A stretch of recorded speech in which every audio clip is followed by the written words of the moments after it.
Super Saravana stores.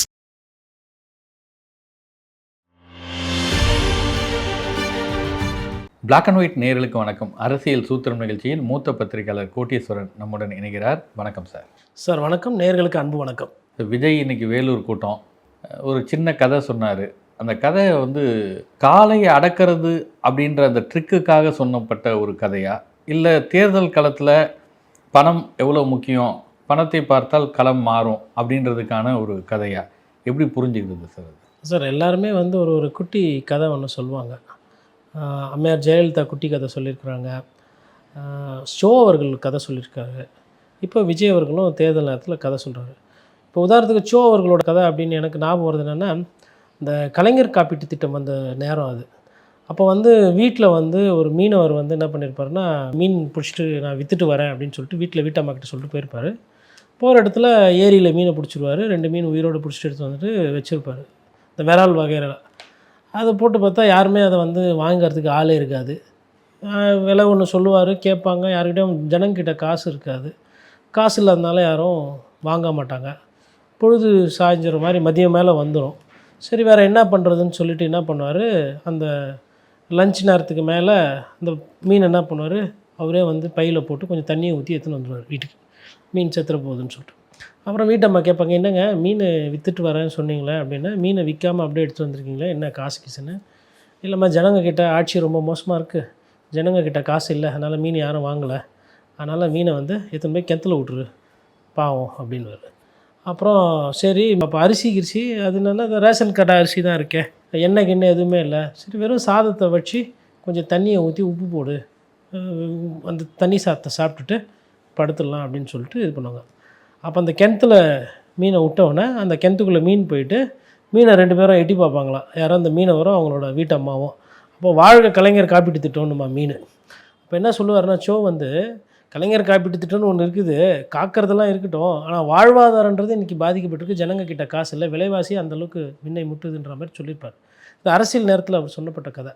அப்போ ஷோவும் தான் கதை சொல்லியிருக்காரு. இதே மாதிரி முத்தமிழ் வித்தகர் காளிமுத்து நிறைய கதைகள் சொல்லியிருக்கிறாரு. அம்மையார் ஜெயலலிதாவே இந்த குட்டி கதைகள்லாம் சொல்லுவாங்க. அறிஞர் அண்ணா கேட்கவே வேணாம், பேசினாவே சிந்தனை கொட்டும். அப்போ எல்லாருமே சொல்லும்போது இவர் சொல்லியிருக்கிற இந்த குட்டி கதை என்னென்னா, அவர் பொதுவாக டெல்யூவே குட்டி ஸ்டோரின்னு பாட்டெல்லாம் பாடியிருப்பார். அப்போ குட்டி பசங்களுக்கு சொல்லணும் இல்லையா ஒரு கதை அப்படின்னும் போது என்ன கதை சொல்கிறான்னா, அந்த ஜல்லிக்கட்டு காலை சீறி வரும், காலைக்கிட்ட ஒரு குழந்தை பயந்துடாமல் ஜோபி உள்ள கையை விட்டுன்னு புல்லுக்கட்டை வச்சுருந்தானா, புல்லுக்கட்டை எடுத்து காட்டினான். ஜோபி இவ்வளோண்டு இருக்கும் குழந்தைங்க பாக்கெட்டு. இப்போ இது உள்ளே எப்படி புல்லுக்கட்டை வைக்க முடியும் ஃபஸ்ட்டு? சரி புல்லுக்கட்டை வச்சுட்டான்ப்பா குழந்தை, இவ்வளோண்டு இந்த புல்லுக்கட்டை காட்டினா இப்போ அந்த காலை அதை சாப்பிட்டுட்டு அமைதியாக போனால், இப்போ இவருக்கு ஜல்லிக்கட்டும் பற்றி தெரியல, புல்லுக்கட்டை குழந்தைங்க பாக்கெட்டில் வைக்கிறதுன்றது. அப்போ ஒரு லாஜிக் இல்லாத குட்டி பசங்களுக்கு பிடிச்சா மாதிரி ஒரு கதையை சொல்லிவிட்டு அவர் போயிடுறாரு. இப்போ மற்றவங்க சொல்கிற கதைக்கும் இவர் சொல்கிற கதைக்கும் அப்போ எவ்வளோ வித்தியாசம் இருக்கும். இப்போ எந்த அளவுக்கு அவர் அரசியலில் அவரோட சிந்தனையை அவர் கூர்மைப்படுத்த வேண்டியது இருக்குது அப்படின்றத நம்ம பார்க்குறோம். சரி, இப்போ இவர் கதை சொல்லிட்டார். இப்போ இதே ஐடியா இல்லை, இந்த காலேஜுக்கு ஸ்கூல் படிக்கிற பசங்களாம் நிறைய பேர் இருக்காங்க, நிறைய சிந்திக்கிறது கிடையாது. விஜய் அண்ணாவை பார்க்குற அந்த ஆர்வம் டிக்டாக்கு சினிமா கவர்ச்சின்னு இருக்குது. இப்போ இவங்களும் இதே மாதிரி நாங்கள் ரீல்ஸ் ஒன்று எடுக்கிறோன்ட்டு ஜோபி உள்ள இந்த மாதிரி 2 கட்டை வச்சுன்னு போயிட்டு எதனா நல்ல மாடுகிட்ட போயிட்டு ஜல்லிக்கட்டு மாடுகிட்ட போய் எதிரில் நின்னாங்கன்னா அந்த காலை குத்துச்சுன்னா யார் பொறுப்பு? அப்போது ஏன்னா இவர் ஏன் இதை சொல்கிறேன்னா, யாரோ ரோட்டில் போகிறவங்க சொல்கிறாங்க, ஏன் சொல்கிறாங்கன்னா அது பெருசாகாது. விஜய் சார் எதை சொன்னாலும் நம்ம இதை ட்ரை பண்ணி பார்க்கலாமேன்னு சொல்லி ஒரு கூட்டம் இருக்குது. அப்போ அவங்களுக்கு அரசியல் செய்தி சொல்லாமல் இந்த மாதிரி ஏதோ ஒரு கதை ஒன்று சொல்லிட்டு போயிருக்காரு. மற்றபடி இந்த வாக்காளர்களுக்கு காசு கொடுக்கறதுக்கு அவ்வளோலாம் அவர் சிந்தித்து அதை சொன்ன மாதிரி எனக்கு தெரியல. பேசிக்காக தைரியமாக இருங்க, பயப்படாதீங்க, காலை முட்டும் சீரும், ஆனால் காளையை பார்த்து பயப்படாததான் இந்த 2 வயசு குழந்தை தாவேக்கா அப்படின்னு ஒரு கதை சொல்லணும். அங்கே இருக்கிறவங்க அந்த கதையில் கன்வின்ஸ் ஆகிடுவாங்க. அவங்களுக்கு சொல்லப்பட்ட இப்போ இந்த குழந்தைகளெல்லாம் இந்த சின்ன பசங்க இட்லி சாப்பிடல நிலாவை காட்டி ஒரு கதை சொல்லி கொடுப்பாங்க. இந்த கதையில் அந்த முரண் தெரியறதுக்காக கேட்குறேன். ஏன்னா அதுக்கு முன்னாடி தான் உறுதிமொழி எடுக்கணுன்றாரு, என் வாக்கு என் உரிமைன்றாரு, வாக்குகள் விற்பனைக்கல்ல அப்படின்றாங்க. இதெல்லாம் சத்தியம் எடுக்கணுன்றதுக்காக உறுதிமொழி எடுக்கிறதுக்காக சொல்கிறாரு. நடக்கிறது நிர்வாகிகள் கூட்டம் அப்படின்னு தான் அதில் போட்டிருக்காங்க. தாவேகா நிர்வாகிகள்கிட்ட ஒவ்வொரு முறையும் இந்த உறுதிமொழி எடுக்கணுமா, நான் என் வாக்கை விற்க மாட்டேன், நீங்கள் பொதுமக்கள்கிட்ட கேட்கலாம், என்னுடைய வாக்கு விற்பனைக்கல்ல, நான் தாவேகாவுக்கு தான் வாக்களிப்பேன் அப்படின்னு போட வைக்கிறதே ஒரு சந்தேகத்தோடையே இன்னும் அணுகி கொண்டு இருக்கிறார்கள் அப்படின்ற மாதிரியான பார்வை வராது? அது கரெக்ட் சார். ரொம்ப முக்கியமான துல்லியமான கேள்வி. எனக்கு சந்தேகம் இருக்குது. ஏன்னா மண்ணில் வந்து ஓட்டுக்கு காசு கொடுத்து வாக்குகளை பெற அந்த கலாச்சாரம் இருக்குது. அந்த கலாச்சாரத்துக்கு நம்மக்கிட்ட இருக்கிறது வெறும் திரை கவர்ச்சி தான். அப்போ எதுக்கு அதை சொல்கிறாருன்னா, இப்போ நீங்கள் பழகிட்டீங்க, மக்கள் கூட மக்களாக பழகிருக்கீங்களா, மக்களுக்கு நீங்கள் எதையோ ஒன்று செஞ்சுருந்தீங்க அப்படின்னா, இதே விஜயகாந்த் என்ன சொன்னால், என்ன மக்களே பணம், ஒரு வாரத்துக்கு உங்கள் வீட்டுக்கு வந்தால் சோறு போட மாட்டிங்களா, காசு கொடுத்தாங்கன்னா வாங்கிக்கோங்க, உங்கள் காசு தான் வருது, யாருக்கு ஓட்டு போடணும்னு தெரியணும் போது அவர் பழகியிருந்தார், மக்களுக்கு ஏதோ செஞ்சுருந்தார். அதாவது விஜயகாந்த் அவர்களோட ஆஃபீஸில் போனால் சாப்பிடலாம், ஏதோ ஃபீஸ் கட்டணும் கொள்ளலை அப்படின்னா தெரிஞ்சவங்களுக்கு உதவி பண்ண, அது மாதிரி உதவியெல்லாம் அவர் பண்ணியிருக்கிறாருன்னும் போது மக்களோட ஒரு பந்தம் இருந்தது. அதனால் அப்போவும் இந்த ஓட்டுக்கு காசு கொடுக்குற கலாச்சாரம் இருந்தது. அறிஞர் அண்ணா காலத்திலே இருந்தது. அறிஞர் அண்ணா காலத்திலே என்ன சொன்னாங்கன்னா, அண்ணா வந்து நீங்கள் 2 ரூபா கை நீட்டி வாங்குறீங்களே, கை சட்டை தைக்க அது பத்துமா, அது வந்து ஒரு காணாதே அந்த காசு, அதை வைத்து அந்த காசை வாங்கிட்டு என்னை போட்டு தோக்கடிச்சிட்டிங்கன்னா நான் அந்த பக்கம் வரும்போது என் முகத்தை பார்க்க வேணாவா, இந்த அண்ணாவியை தோக்கடிச்சிட்டு உங்களுக்கு குத்துமே அப்படின்னு எமோஷ்னலாக பேசினார்னா அவர் பழகியிருந்தார். ஏன்னா அவர் அந்த ரோடு பக்கமாக போனால் என்னை பார்த்தா உனக்கு தோணுமேனார். அவர் அந்தளவுக்கு மக்கள்கிட்ட பழகிறதுனால அவரால் கேட்க முடியுது. இவர் பழகாத காரணத்தினால போன ஒன்று என்னென்னா ஹிட்லர் மாதிரி உறுதிமொழி ஃபஸ்ட்டு எல்லாம் வந்து தாவேகா சோல்ஜர்ஸ், தாவேகா யாரும் பணம் வாங்கக்கூடாது எல்லாரும். சரி, இதை கேள்வியை செங்கோட்டையன் எதுக்கு உங்ககிட்ட வந்தார்? கட்சியிலேருந்து வந்தவர் தானே அவர்.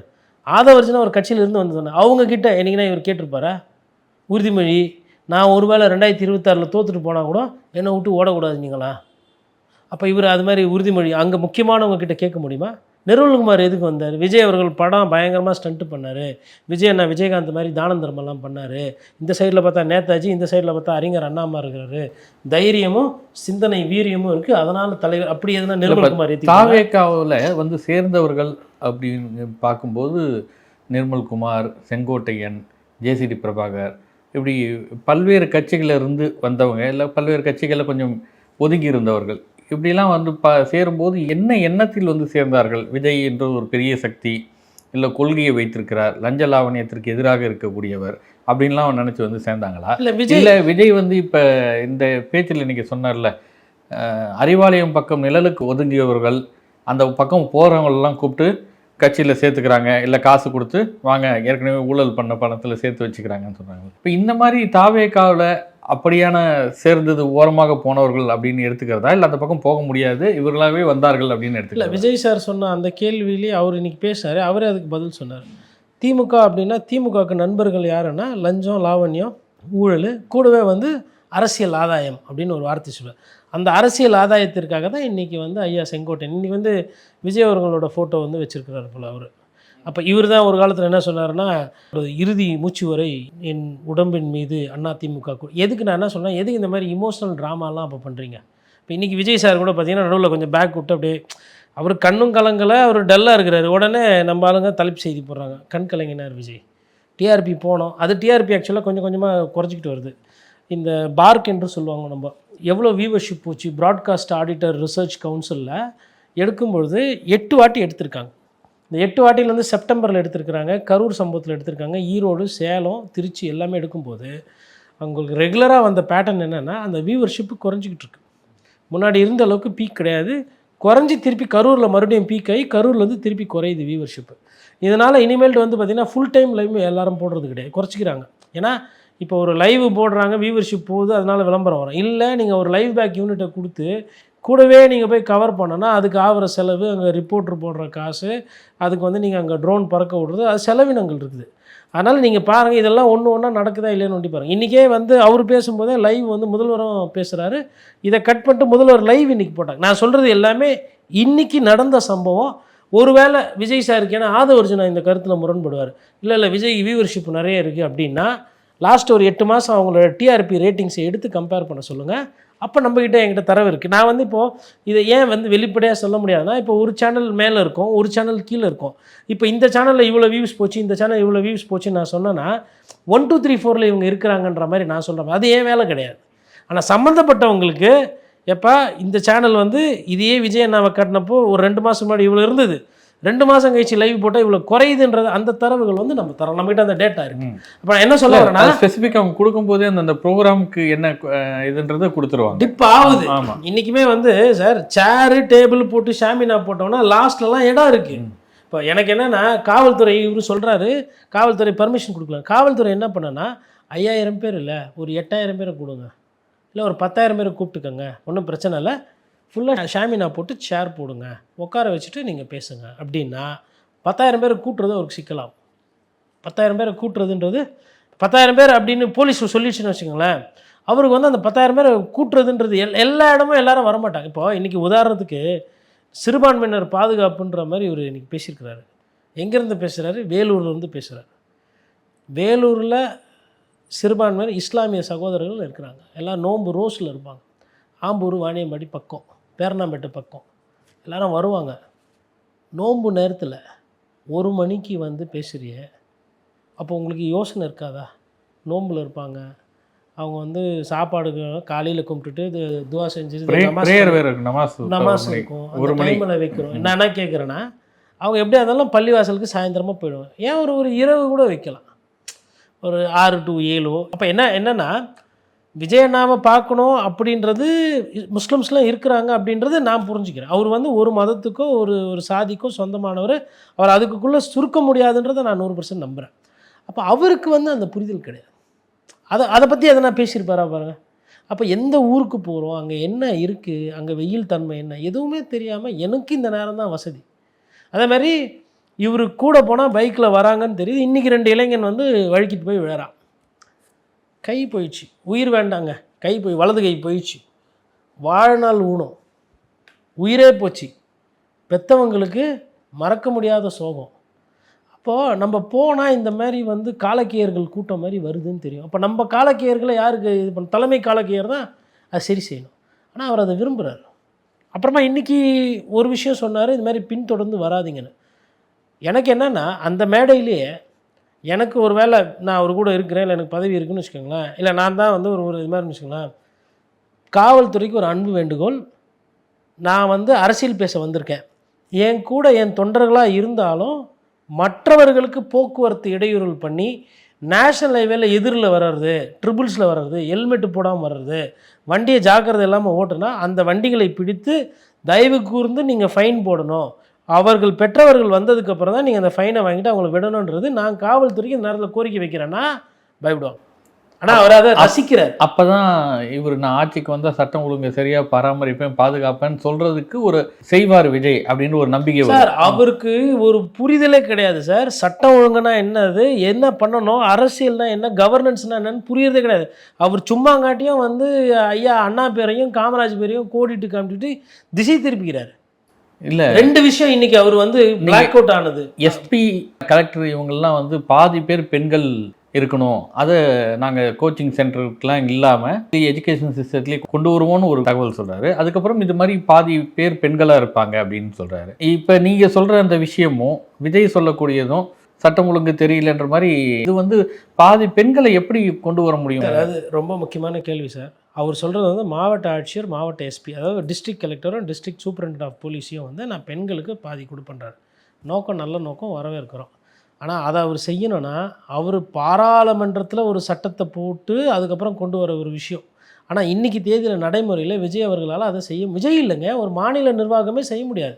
முதல்வர் ஸ்டாலின் இன்றைக்கி ஆட்சியில் இருக்கார் இல்லையா, அவர் நினச்சாலுமே முடியாது. அது என்னன்னா already public service commission subject அது வந்து அவங்க அப்பாயின்மெண்ட் எப்படின்னா ராஷ்டிரபதி பவனோட தான் சைன் போடுவாங்க. ஐஏஎஸ் ஐபிஎஸ் ஐஎஃப்எஸ் அதிகாரிகள்லாம் பார்த்திங்கன்னா அவங்களோட ஒப்பந்தமே ஜனாதிபதியோட reporting to the president of இந்தியான்ற மாதிரி தான் இருக்கும் அந்த அப்பாயின்மெண்ட்டு. ஏன்னா நாட்டிலே உயர்ந்த பதவி அது அதிகார வரம்பில். அப்படி இருக்கும்போது அதற்கு வந்து தகுதி தேர்வு இருக்குது, போட்டித் தேர்வு இருக்குது, அப்புறம் இன்டர்வியூ இருக்குது, நேர்காணல் இருக்குது. இதெல்லாம் முடிச்சுட்டு அது வந்து ஜெண்டரை வச்சு நடத்துகிற ஒரு தேர்வு கிடையாது. ஆண் இவ்வளோ பேர் எழுதணும், பெண் அப்படி கிடையாது. ஆண் பெண் பாகுபாடு இல்லாத ஒரு தேர்வு அது. அந்த தேர்வில் தகுதி இழந்தவர்கள், அதில் வந்து இந்த சமுதாயம் அந்த ஜாதி அப்படியெல்லாம் எதுவுமே கிடையாதுங்க. அதில் வந்து எப்படின்னா அது ஒரு ஹைலி காம்படிட்டிவ் எக்ஸாம், மார்க் எடுத்து தகுதி இருந்தால் தான் ஆக முடியும். அப்படி வச்சுருக்குறாங்க அதோட ஸ்டாண்டர்ட்ஸை. அதை இவர் என்ன சொல்கிறாருன்னா நான் 50% லேடிஸ்க்கு தருவேன்னு சொல்கிறார். பெண்கள் அந்த தேர்வை எழுதணும். தமிழ்நாட்டில் அதிகமான கலெக்டரை நான் உற்பத்தி பண்ணுவேன், தமிழ்நாட்டிலேருந்து அதிகமான எஸ்பியை நான் உருவாக்குவேன், அதுக்கு நான் கோச்சிங் சென்டர் போட்டு நான் வந்து அந்த தேர்வை எழுத வச்சு நான் அப்படி கொண்டு வருவேன்னா எனக்கு அது புரியுது. இப்போ நம்ம கேட்டோன்னா எனது அருமை ராஜ்மோகன் ஆகட்டும் இல்லை தம்பி ரமேஷ் எல்லாம் அவங்க என்ன சொல்லுவாங்கன்னா அதை தான் அண்ணன் சொன்னாருன்னு இவங்க மாதிரி இவங்க முட்டு கொடுத்து காப்பாற்ற பார்ப்பாங்க.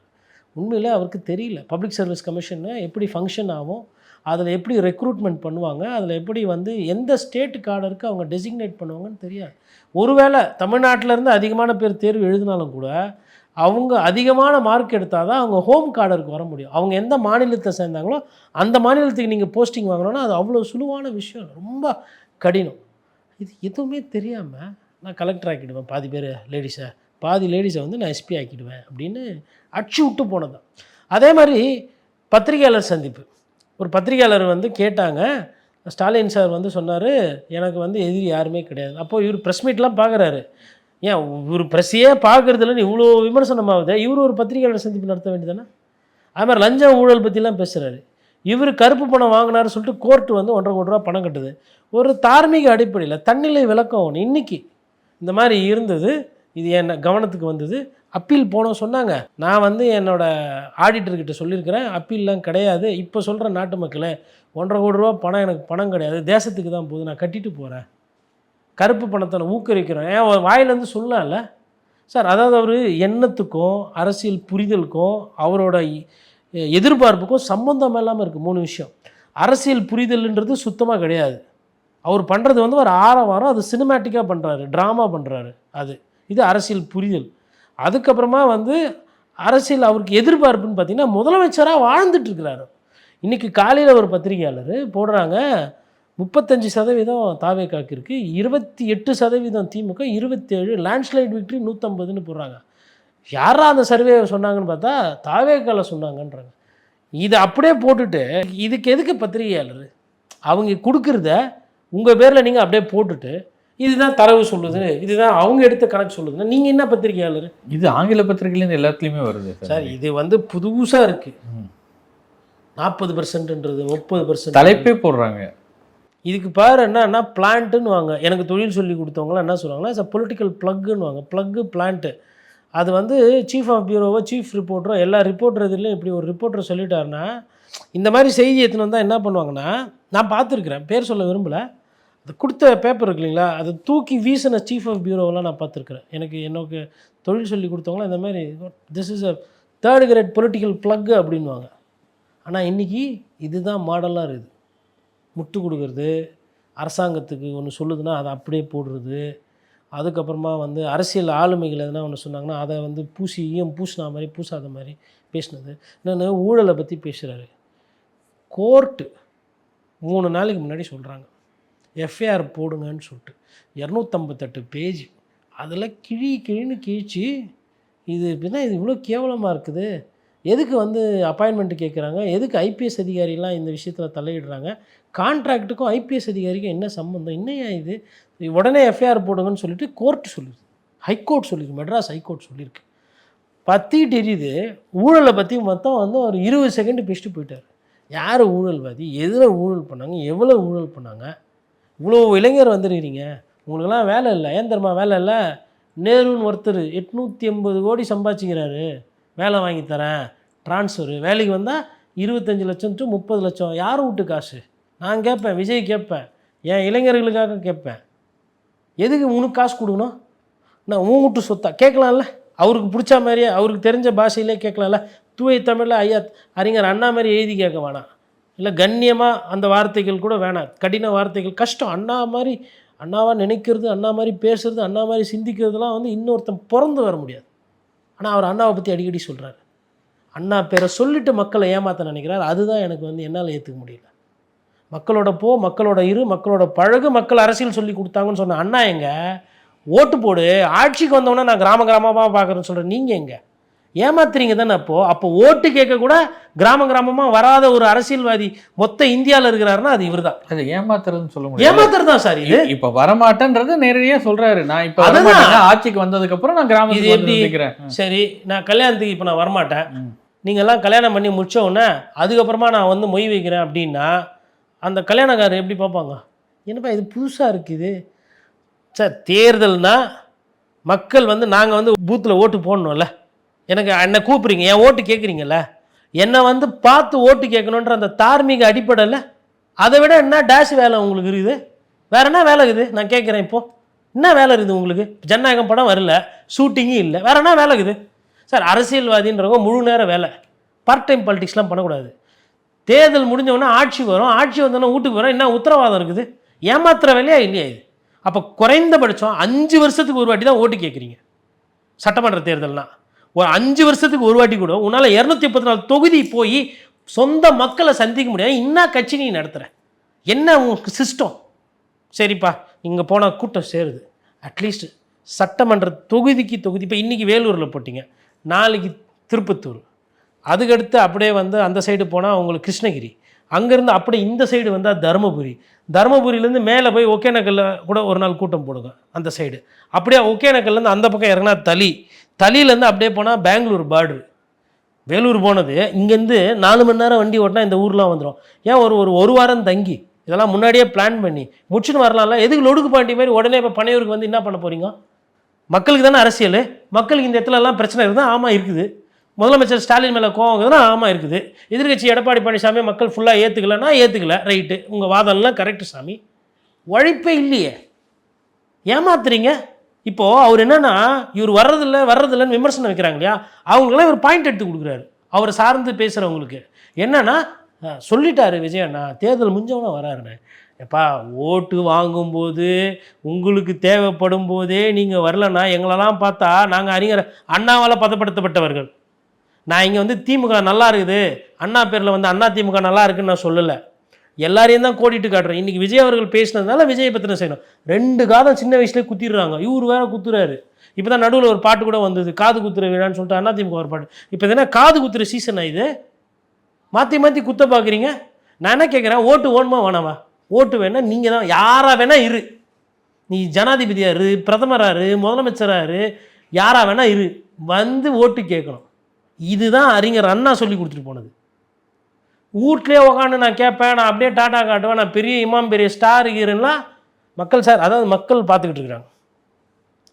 இளைஞர்கள் ரசிகர்கள் கதை வேறு. நன்றி நன்றி சார்.